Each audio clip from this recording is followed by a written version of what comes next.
Hello and welcome to the Tillage Edge with me, Michael Hennessy. This is your regular update for all your tillage news and advice.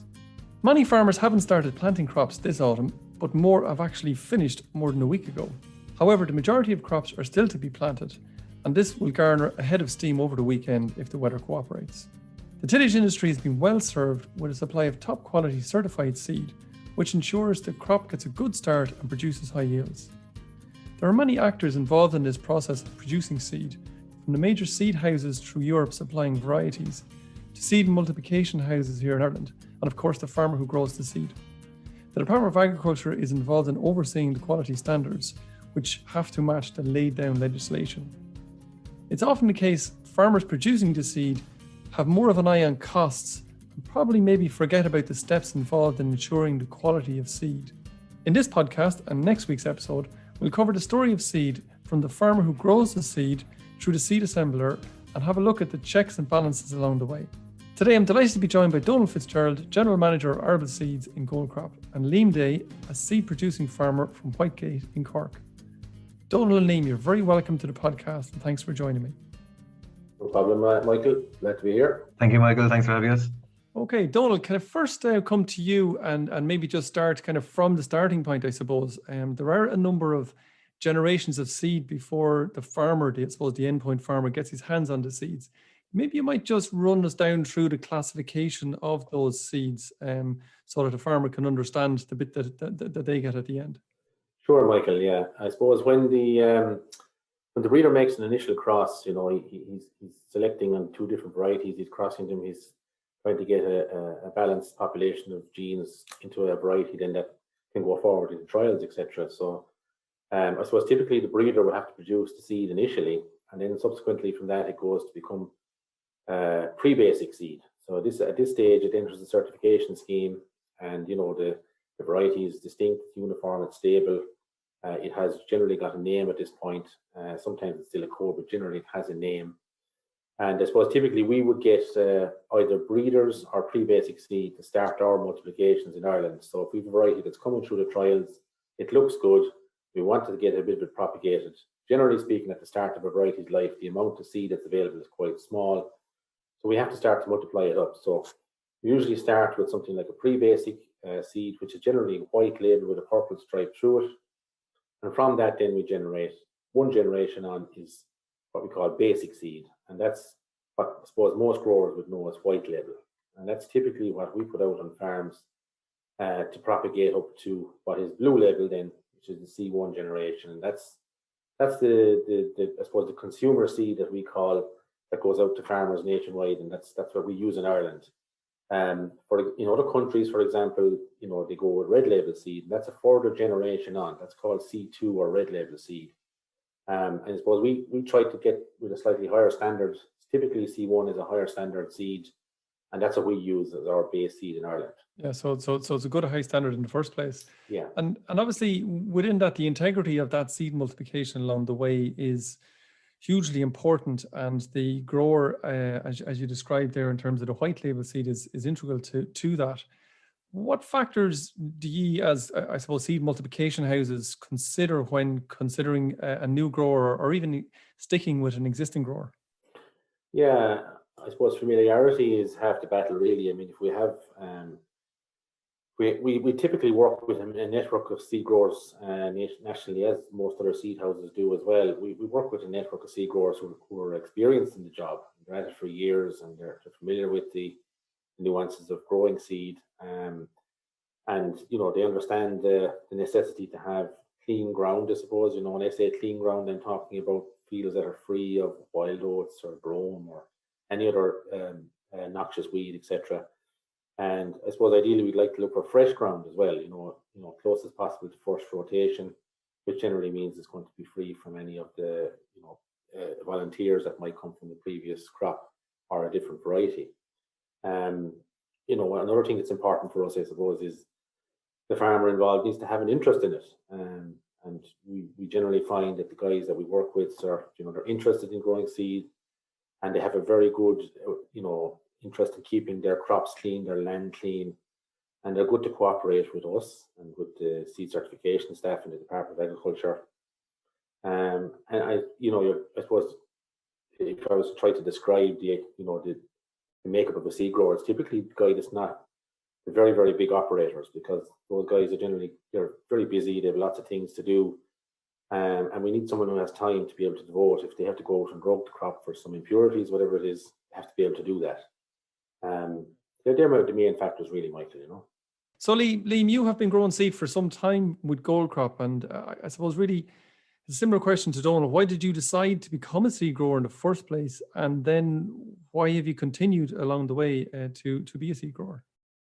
Yeah, I suppose, Michael, just to add a premium to the price of a ton of grain is one of the main reasons we're growing seed, and to maintain hygiene and cleanliness on the farm in terms of controlling grass weeds.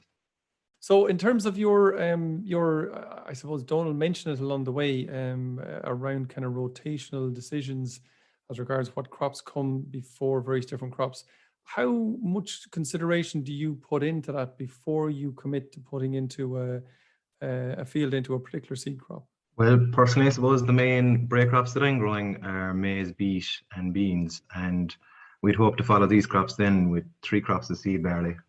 Okay, Donal, can I come back to you there a little bit? So, Donal, when you get you have white label seed, I suppose, ready to go for Liam when he's going to put in his seed crop. In terms of multiplication of that up, is it the fact that the likes of Donal would multiply up the basic seed going in, or the pre-basic seed, I should say, going into that, or does that come from outside Ireland, or how does that work? Yeah, I suppose typically the pre-basic seed is produced abroad in most cases. Sometimes we get breeder seed in and that becomes pre-basic. So but the very first seed that we get in typically is coming from a breeder who is usually abroad. We don't have any Irish-based breeders that are producing cereal varieties currently. So that will come from a foreign country. It could be the UK, it could be France, it could be Germany. Denmark, they're probably the main 4 nations we deal with, and so it starts out as a pre-basic seed. We obviously have to make sure that it meets all the specs in terms of phytosanitary and all that, and make sure it's free from all those noxious weeds that we don't want. And then we produce the basic seed, and that would go out to Liam then or any other grower subsequently producing the C1. Of course, we need growers too to produce the basics. But typically we'd identify those that are the top producers to try and produce our pre-basic for us, and then we work with other growers on the basic. So it's that's how our system works. Okay, and when you're working with these growers, what sort of support do you provide to these growers during the year, and is there a differential maybe in support between maybe the higher level seed and the next level down of seed? I suppose the scheme we're operating in Ireland is operated by the department, so a lot of it's done in conjunction with the department TAOs or inspectors that go out and look at these crops. For us initially, I suppose for winter seed varieties, so the main thing we have to do at the start is just we have to check in with the grower to make sure we planted the crop, and then maybe in the springtime we'll go and visit the crop to make sure it's all there, because we do have situations when some parts of fields might be lost with waterlogging or flooding or frost damage, etc. So we verify the areas around the ground, generally keeping regular contact with the grower and the TAO to monitor anything to do with crop health issues or any phytosanitary issues. If we had issues with any bits of wild oat showing up, or there was a bit of grass weed showing up in the headlands, etc. And we'd have some, I suppose, pre-harvest inspections, and we do also support the growers in terms of giving them latest information on new varieties.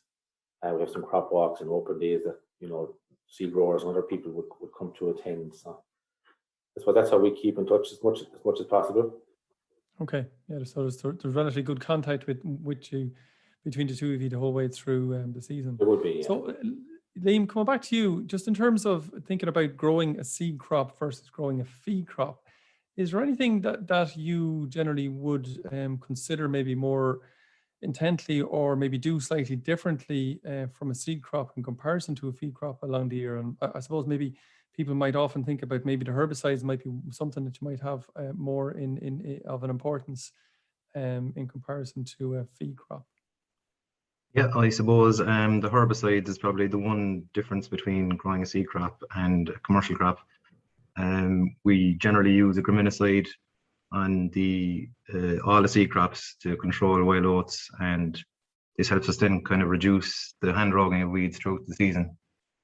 Okay, and when you're talking about hand rogging, then that's obviously something that the farmers listen to this who receive your seed, I suppose, would be very, I suppose, interested in. How often do you hand rogue, or is that a place of particular attention that you really look to make sure that the quality is going to be 100% by the time it's leaving your farm? Yeah, I suppose hand rogging is a key part of growing the seed. So we generally do it 2 to 3 times just before harvest, and we kind of liaise with the department inspector as well. He'd be walking the crops, and if there's any issues in any fields that need to be revisited, he'd kind of point them out to me, and we'd go back and clean up any impurities then after that. Okay, and I would presume that that would be, to a degree, relatively minimal, given the fact that you're putting a graminicide on and you're hopefully working in relatively clean ground, I would imagine, anyway. Yeah, sure. Look, it is generally minimal, but you have to go back and, I suppose, maintain that it's going to be 100% free of all these weeds. Yeah, you have to make sure anyway. So then, as you mentioned, coming up to harvest then, and Donal mentioned earlier in terms of the ensuring the purity of the grain that's coming through in terms of varieties. How careful are you, or what sort of program do you put in place when looking at your combine and various harvesting equipment, changing from one crop to the next? Yeah, I suppose, look, the combine itself is blown down in the field that we're just finished harvesting. Usually start off by cleaning the header, open up the stone trap and all the covers on the grain tanks, and blow it out using a compressor. And all grain trailers and as well carting the grain have to be swept out and cleaned. Okay, so you pay a good bit of attention to that along the way. Definitely, yeah, sure. Look, it's very important to make sure that the lads in Goldcrop are getting a clean sample and what they require. Okay, that's great. Well, sorry, Michael, if I could just add there to that, one of the things that we work with growers as well is to work on the flushing element of the first, the first tank that goes through the machine. The big combine harvesters nowadays, it's very hard to get into the middle of them to try and clean them out accurately because they're so big and the parts are so kind of locked away, I suppose, so to speak. So it's important that we take a few tons through the machine to flush out anything that might be inside in the middle before we start taking in the rest of the crop as seed. And we've identified that as a critical control point in terms of just making sure that there's no admixture coming through on the other side. Yeah, so Donal, maybe I might just go back just one step a bit further, and you might maybe describe to us how the department kind of fits into this jigsaw, I suppose, of maintaining that quality process, and more particularly, in around the field inspections. Yeah, so the Irish seed certification system is operated by the Department of Agriculture. So in other countries, what sometimes happens is that merchants like ourselves would be self-regulated, and we would be audited, on a portion of what crops we produce. Whereas in Ireland, the department our auditor and controller general, if you want to call it, on every single crop in the country, and we have to supply them with all the details of LIPIS numbers and all that for each contract we place with growers, and then the department will then go and visit those fields and those crops, and typically it takes 3 inspections per season for every crop that's produced. It's quite an intensive system. There's an initial visit just to see where the fields are and to check the labels and everything else to make sure that all is kosher. And there's a key inspection visit around the time of heading to make sure all the purity that's in the field is good, and make sure there's no presence of any weeds or something else that shouldn't be there. And then after that, then just before harvest, I suppose we're just another check done to make sure that everything is hunky dory and with the crop and it's not lodged too badly or no grain sprouting, etc. So that's done too. And after that, then I suppose the certification scheme kicks in. Then when it comes into the plant, and we'll go into that in more detail in due course. But it is, I suppose, the system we have in Ireland, for example, on wild oats. Just if I want to describe that for a second. Like, we have a 0 tolerance to wild oats in the field. So if a grower has wild oats in the crop, it's rejected in the story. Whereas in other jurisdictions, what can sometimes happen is a crop that has wild oats in it can still make it through to the seed plant. The seed plant will do their best to take it out. And if there's no wild oats found in the sample, well, then that seed lot is certified. So I suppose that's typically what you'd find in a C2 seed lot that might come in from abroad, whereas the Irish system is, I think, more robust and just doesn't allow anything to come in past the gate, the seed plant, where things like brome and wild oats and blackgrass might be involved. Yeah, obviously it's a very robust system, and I suppose that's where we have I suppose the confidence in the Irish seed that we have today, Donal. That's it, yeah. Finally, Donal, I just want to ask you, I suppose, around that, and certainly listening to Liam there, seems to be doing a really good job. Many other growers might be thinking, is there any growth for potential, or maybe for new growers that you might take on in the future? Look, I suppose you can never say no to something, but we do have, we're lucky enough to have an abundance of growers we work with at the moment, with plenty of land. But the availability of clean land is becoming a bit more challenging now as we get into situations where brome has become more prevalent, or people are more conscious about spread of blackgrass and all that. So that is something that we have to be careful of. I suppose we try to work with an existing base of growers as much as possible. We generally do take on some new clients each year as other clients maybe fall off, and sometimes we have situations whereby it's not working out for us, but with a grower, and we have to move on.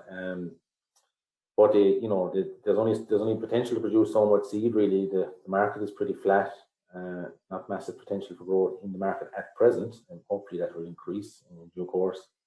There may be potential in the future for some specialist crops like oilseed rape, for hybrid seed. We're seeing some opportunities with gluten-free oats. There might be some export opportunities in the future, potentially. And I suppose one area where I think we might see potential growth is in the area of pulses and beans. If we're going to increase the protein aid in the future, and if we're looking to depend a bit more on homegrown protein, there will be a requirement there for more seed, and that might should lend itself to greater production of seed crops of beans in the country. And so that might be one area that we can see a growth potential in the future. Okay, well, look, it's always great to hear that there's more potential in a premium crop, as Liam described it a minute ago. So it really is good to hear that. Donal, thank you very much for your time, and Liam, thanks for your time as well. That's about as much time as we have for today. Thank you, Michael. Thank you, Michael. So that's it for the Tillage Edge, and my thanks to Donal and Liam for joining me on the podcast. In next week's podcast, we will rejoin the story from seed leaving the seed grower's field through to drying and storage, and all the way back to the final farmer customer for the seed. And finally, don't forget, if you like the podcast, and recommend it to a friend or colleague. And as always, rate, review and subscribe on Apple Podcast or Spotify so that you never miss an episode. And for more information, go to teagasc.ie. I'm Michael Hennessy. Thanks for listening, and I'll be back next week with more tillage news and advice.